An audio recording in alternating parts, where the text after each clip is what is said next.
name is Shritashri. My father name is Rajesh. My mother name is Preeti. My teacher name is Chitraranjani ma'am. Now I am telling 12th Adhyayam. Om Shri Krishnaya Paramatmane Namaha. Srimad Bhagavad Gita Atha Dvadashodhyayah. Bhakti Yogaha. Arjuna Uvacha.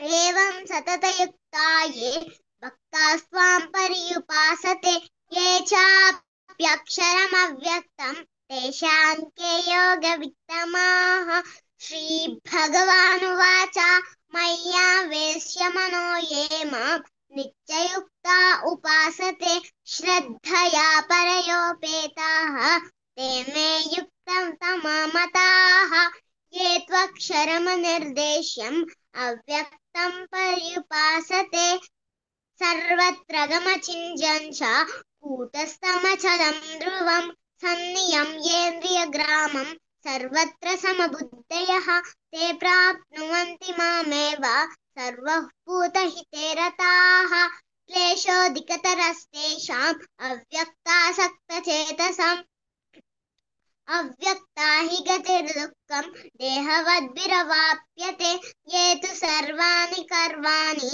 मयि सन्न्यस्य मत्पराः अनन्येनैव योगेन मां ध्यायन्त उपासते तेषामहं समुद्धर्ता मृत्युसंसारसागरात् भवामि न चिरात् पार्थ मय्यावेशितचेतसाम् मय्येव मनादत्स्व मयि बुद्धिं निवेशय निवसिष्यसि मय्येव अत ऊर्ध्वं न संशयः अत चित्तं न शक्नोषि मयि स्थिरम् अभ्यासयोगेन ततः मामेच्छाप्तुं धनञ्जय अभ्यासेऽप्यसमर्थोऽसि मत्कर्म परमो भव मदर्थमपि कर्माणि कुर्वन् सिद्धिमवाप्स्यसि अतैतदप्यशक्तोऽसि कर्तुं मज्योगमाश्रितः सर्वकर्मफलत्यागं ततः कुरु यतात्मवान्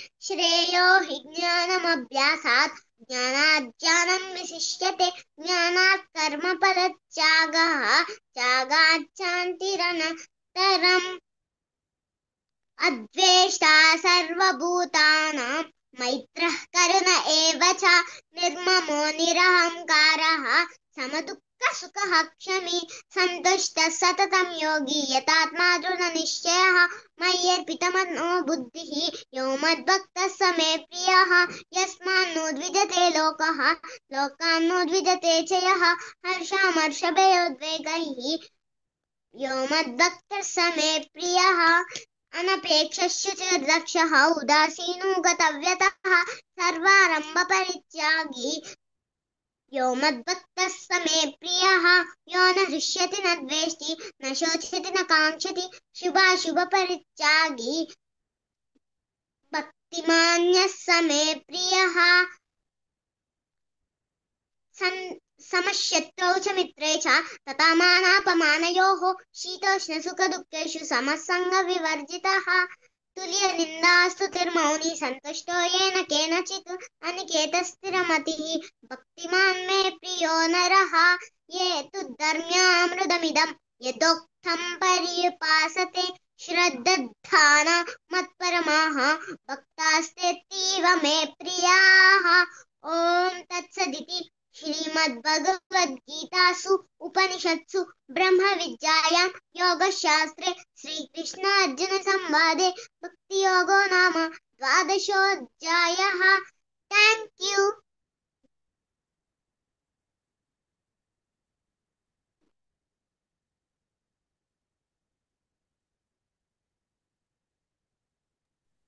మేడం మీరు మ్యూట్ లో ఉన్నారు. చెప్పండి. ఏదైనా ఫీడ్బ్యాక్ ఉంటే చెప్పండి. ఒక్క మిస్టేక్ పోయింది శ్రీతశ్రీ, ఇంకొంచెం బాగా ప్రాక్టీస్ చేయండి. ఓకే.